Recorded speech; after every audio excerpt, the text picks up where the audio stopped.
Welcome to the Tech Egg. Don't get scrambled. Enjoy the video. In this video, I will show you how to make whipped cream for frappe. First, gather your ingredients.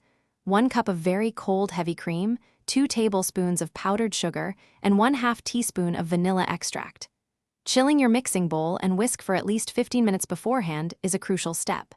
This helps the cream whip up faster and achieve a stable, airy texture, perfect for topping your favorite frappe. Now let's get whipping. Pour your cold, heavy cream, powdered sugar, and vanilla extract into your chilled bowl.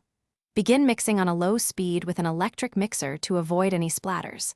After about 30 seconds, gradually increase the speed to medium-high. Continue whipping for approximately 2 to 3 minutes, watching closely until the cream forms soft, billowy peaks. Do not overmix, or it will become grainy. Knowing when to stop is key to perfect whipped cream.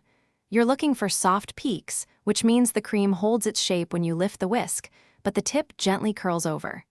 This consistency is ideal for frappes, providing a delightful, airy topping. If you continue to whip past this point, the cream can quickly become grainy and separate, turning into butter. So, keep a close eye on it. Your delicious homemade whipped cream is now ready to elevate your frappe. For the best experience, serve it immediately after preparation. You can spoon it on top or use a piping bag for a more decorative touch. If you happen to have any leftovers, store them in an airtight container in the refrigerator.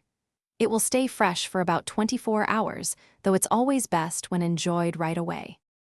Thanks for watching. Consider subscribing if I helped unscramble your problems.